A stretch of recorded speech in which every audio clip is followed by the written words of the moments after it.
You don't believe in no fate. Every day digging the grave. Stepping up here with the stakes. City of dreams, city of...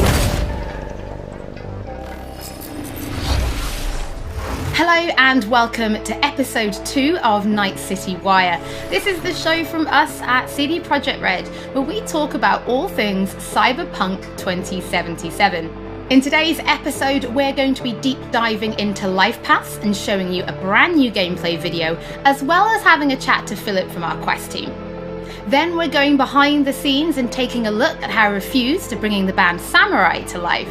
And then we're showing you another new gameplay video and having a chat to Pavel, our senior gameplay designer, about just some of the tools of destruction that'll be at your disposal in Night City. So let's get started.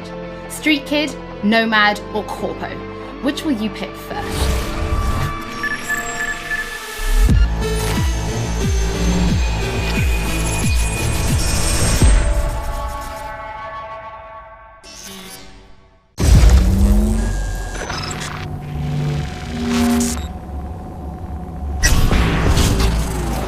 Well, who do we have here? Grew up in Haywood. The whole street was my family. Neighbors helped each other out.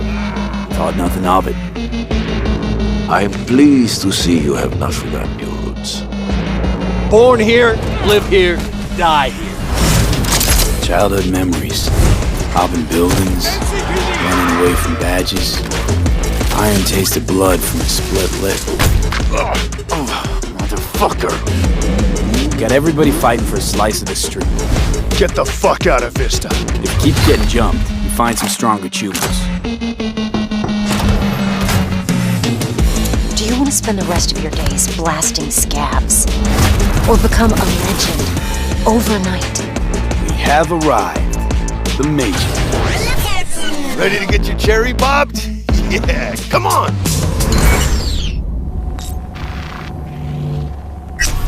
My childhood? Let's see. Racing my bobber for the first time through the hills? Oh, and first kiss in the middle of a synth cornfield. We nomads choose who to make our family. And choice forges strong bonds and a higher duty that stands solid as an old oak. My family's in pieces. That's why I'm headed for Night City. Makes you an outcast among outcasts.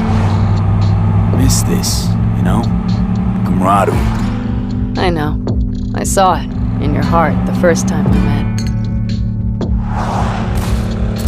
Know what I always liked about nomads? Your taste, no, hunger for freedom.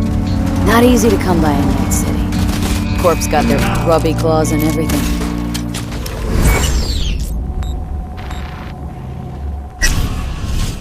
I have those reports you asked for. They were supposed to be ready yesterday. The world's going to tear us apart when the word gets around. The world's never going to find out. If I go down, you're going down with me. No! I'm not fucking joking! This isn't a request, V. But no way you're fucked, right? You're the one who fixes other people's shit. If you work in Arasaka counter intel, you're always fucked. Today, they got you to zero somebody. Tomorrow, they'll get somebody else to zero you. What's the rules, Jack? Want to be top? Gotta have some skin in the game. Yeah, but you're not on top. Saburo Arasaka is. And you're the pendeja who keeps him there. Work for yourself, live for yourself. That's the only way.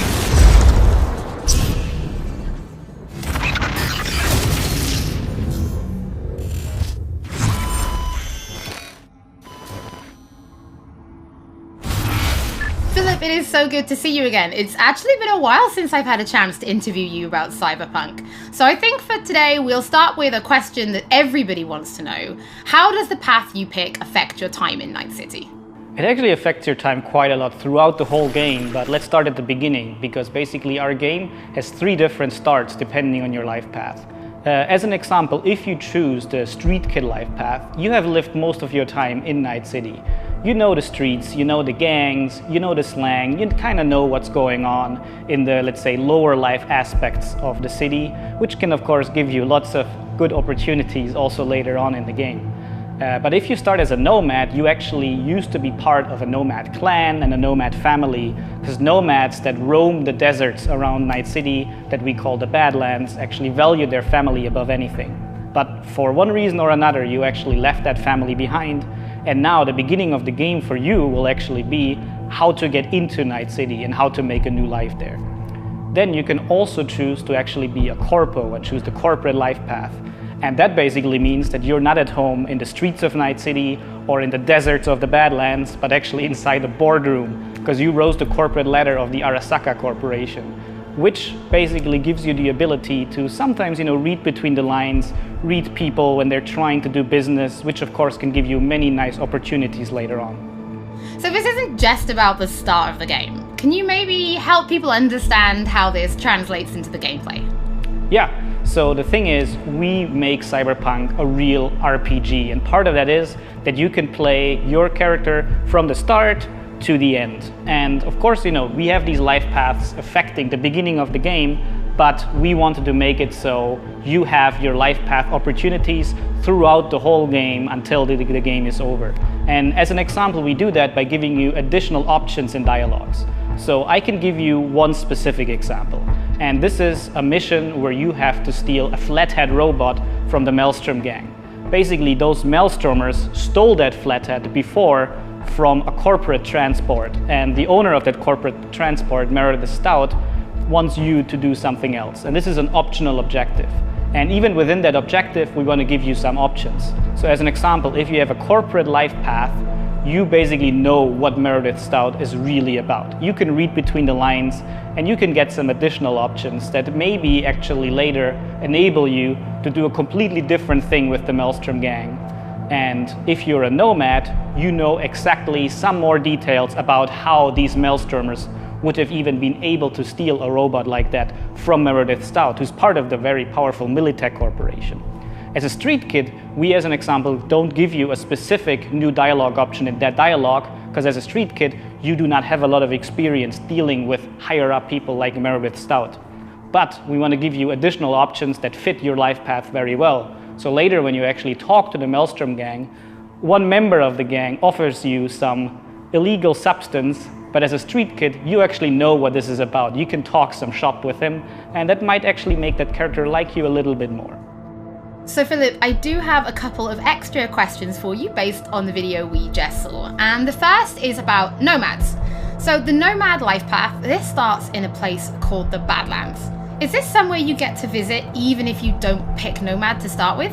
Yes, absolutely. So the thing is, Night City is surrounded by this huge landscape that we call the Badlands. And you can go there whenever you want. So as an example, if you actually do play the nomad life path at the start and you are in the Badlands, you can even see Night City on the horizon. And we want to give you the option later in the game, if you want, you can just take your car and drive out of the city. You can go there whenever you want. Thing is, you might not want to, because the Badlands can be a pretty dangerous place at first, because time has not been very kind to the Badlands. There have been many wars in the past, there's global warming, so most people that do live out there don't really have another choice about it, or are nomads that love this life and are all about it and are very battle-hardened. We of course also want to tell their stories, because we want to tell many different stories throughout the cyberpunk genre, which means that you will also find missions that lead you out in the Badlands or where you deal with the people living there. So Philip, can you tell us a little bit more about the character Padre? He's the guy we see giving his business card to Street Kid V in the video. Who is this man?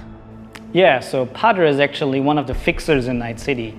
And fixers are people that work as intermediaries. So if someone who has a lot of money needs a problem solved, they go to a fixer. And a fixer then finds people who can solve that problem. And these people are people like you, V, cyberpunks. Fixers are very territorial. So Padre specifically works from Haywood, which is where you as a street kid grew up in, so you already know him. You might have already seen another one of our fixers who is called Dexter Deshawn, and he works in a different part of the city. So specifically Padre, you might know him as a street kid, but even if you played other life paths, you might sooner or later meet him because he's operating in Haywood, which is a pretty big place with many good jobs. So if you want to make some cash there, you will sooner or later deal with Padre. Philip, thank you so much for joining us. Now on my first playthrough, pretty sure I'm going to be picking Nomad, but for those watching, we would love to know what you'll be picking, so have a think about it and send us a tweet.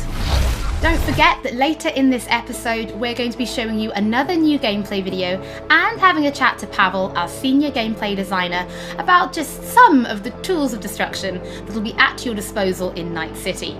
But before that, let's talk about music, because music plays a huge part in bringing Night City to life. Now in future episodes, we're going to talk about things like radio stations and even the original score. But today, we're going to take a look behind the scenes at how refused to bringing Johnny Silverhand's band, Samurai, to life. I wouldn't write these lyrics for myself.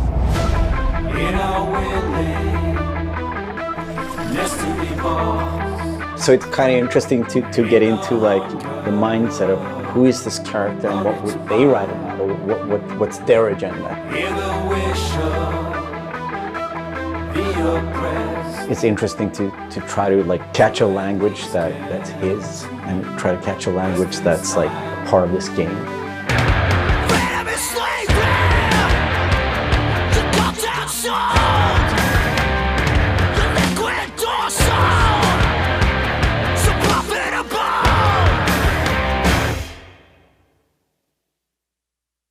There is a reason why we're here.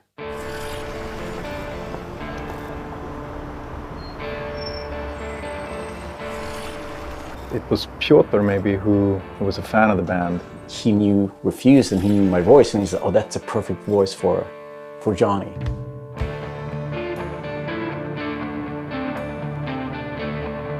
And that they wanted, I guess, a sound that was a bit contemporary from when Johnny's supposed to have had the band, because he's sort of like an anti-establishment kind of guy. Gonna drag a corporal rat on stage, make him kneel, douse him with gas, then light him up. So of course there are things that you can relate to, and like just like this outcast and this rebel that's fighting against like the corporals, and that's definitely something that's been a part of my life and a part of Refused's life. We came out of the punk rock scene of northern Sweden. He's like the future version of us, you know? So I think it makes sense. I think it totally makes sense for us to be here making these songs about him or for him, you know? So it's pretty cool. Yeah. No trills. But yeah, but like wide vibrato.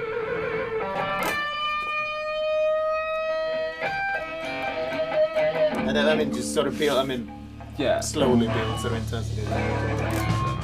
We don't have a different mode than just going all in. So we really work on these songs, trying to make them as good as possible. But then they're not actually our songs. It's interesting as a musician to play another musician, because that's essentially what we're doing. I mean, we're not here as Refused, we're here as Samurai. And I'm here with Johnny Silverhand, you know? So it's like the voice we're representing here is someone else. We'll never fade away!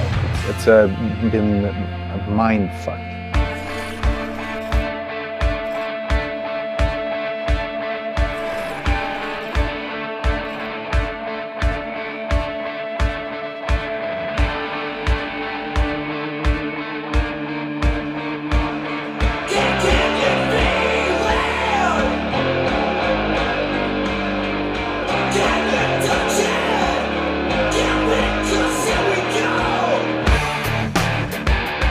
I mean, the shouting in itself is just like second nature to me, because I've been doing this for a very long time.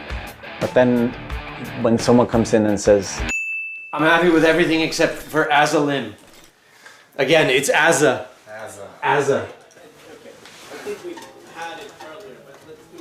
Okay. The shouting's great, but think of that accent, or think of that like enunciation. It's a bit weird because it's a very different way of singing when you're screaming like that, and it's hard to sort of Swallowing some syllables there. adjust your accent. Oh yeah, just try it again. So it's been a bit at times frustrating. It wasn't horrible, but it wasn't great. But I mean, I get it. I mean, we have to maintain the illusion that this character that's a character of the game also is me, like when I'm singing it. So it makes sense. But yeah, it's a bit different to have someone telling you exactly how to enunciate things, because I'm not used to, usually people are just like give me a thumbs up and then like, you know, you think the things like the rhythm and you think about the pitch and you think about all these things, but then someone comes in and like, that word sounded weird. I'm like, what? No, it's how I sing. But so it's been a very, yeah, a bit painful at times, but it's all right. See this on, I'm chipping in. Roll the bones, I'm chipping in. Belt that cone, I'm chipping in. Mayhem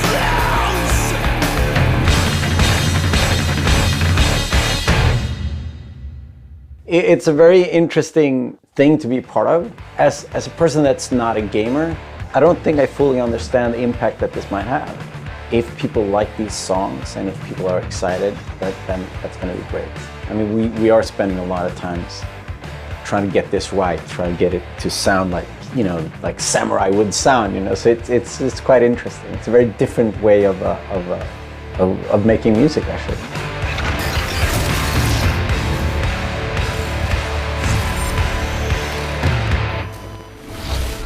You can already find 3 Samurai tracks available on streaming services: Chippin' In, Never Fade Away, and The Ballad of Buck Ravers. But we're excited to announce a 4th new song called A Like Supreme, which is coming to streaming services today. That means you can check it out once the show is over. Don't forget that if you're tuning in late, or if you just want to watch anything again, we will be uploading everything to our channel soon. Next up, Pavel and I are going to introduce you to some creative ways that you can solve problems in Night City.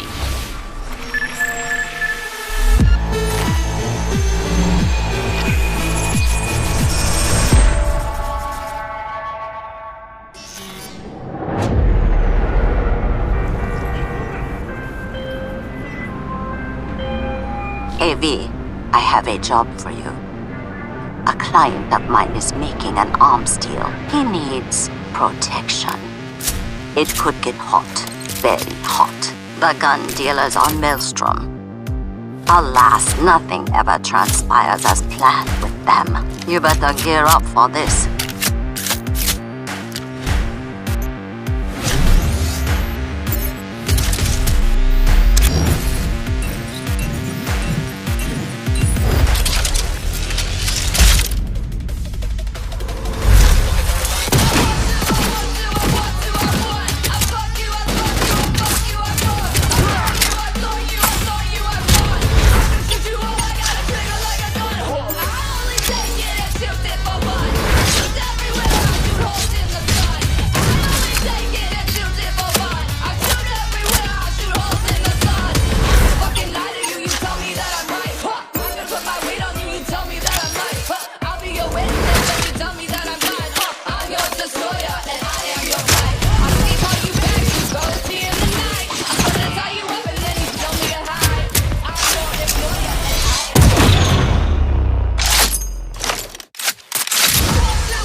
So V, are you willing? Yeah, I'm in.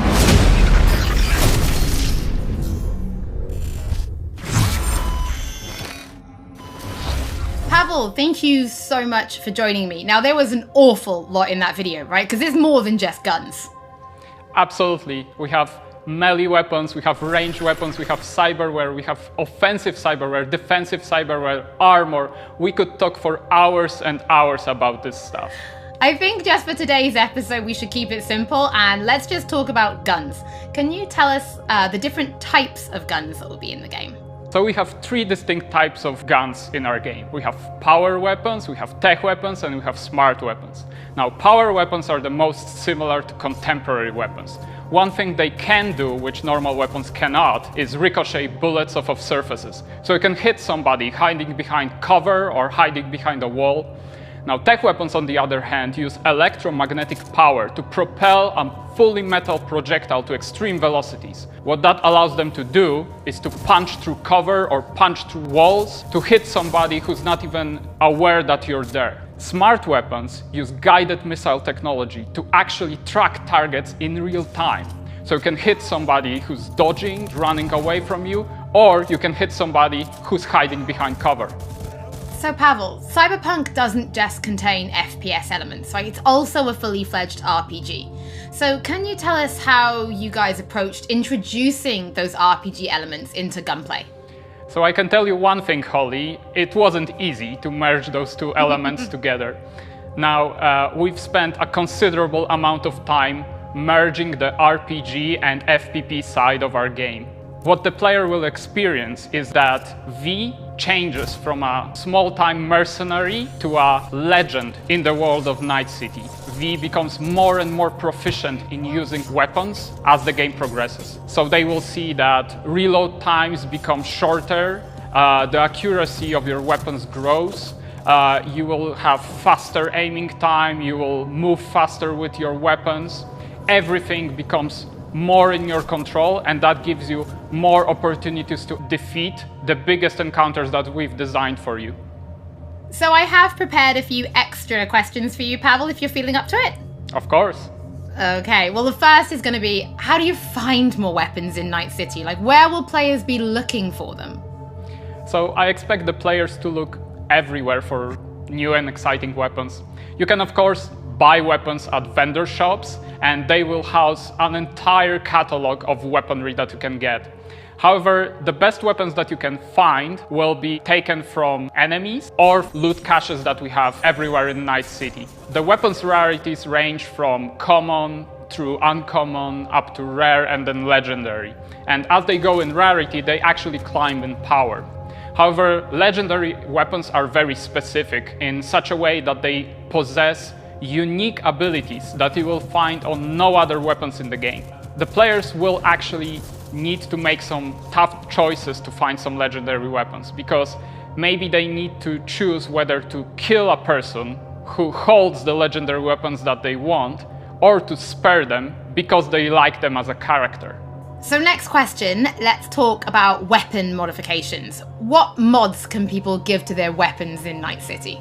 So we have two types of modifications in the game. One of them would be modifications that we call attachments. So these would be scopes and silencers, and you can see them actually being attached to your weapon as you're playing the game. They give you statistics advantage, and they give you more opportunities in gameplay. The other part of mods would be software mods. Now, these are basically small chips that you install in your weapon, and they actually change the statistics of the gun. They can give you damage, they can give you accuracy, or they can give you more fire rate. Some of those mods actually change the gunplay on a more fundamental level, so they can give you non-lethal rounds, biochemical rounds, to tear through that armor even faster. So I suppose for my final question, why don't you tell us about your favorite weapon then? Which is your favorite weapon so far in Night City? Oh, there are so many weapons that it's hard to choose just one. But I can mention some manufacturers with their weapons that I absolutely adore. The first manufacturer would be Tsunami Defense Systems, who produces the sniper rifle Nekomata. That's a tech sniper rifle. That means that it can pierce through walls. So you can actually hit somebody who's hiding behind cover or who doesn't even know you're there. Of course, I also like a close quarters approach. And what that needs is a shotgun. One of the shotguns that we have in the game is Budget Arms Carnage. Now, that thing is cast from pure steel, and it weighs a ton. However, you can cut a person clean in half with it. Another shotgun that I absolutely love, it's for a more refined approach, I would say, is a smart shotgun, Kangtao Zhuo. That thing has 8 barrels, and that means it can track 8 targets independently. Now, killing an entire room was never simpler. Pavel, thank you so much for joining me. Thank you for having me. I'm actually pretty interested to see what kind of weapons people discover when they play Cyberpunk for themselves. Before we end episode 2, this is a reminder that those who wish to dive deeper into the lore can now pick up The World of Cyberpunk 2077. This is a brand new book created in collaboration with Dark Horse Books that will give you an extensive look at what makes Night City tick before jumping into the game this November. That is it for today's episode. Thank you so much for joining us. Don't forget that if you've missed anything or if you just want to watch again, we will be uploading everything to our channel shortly. Thank you so much for tuning in, and we'll be back with Night City Wire Episode 3 soon.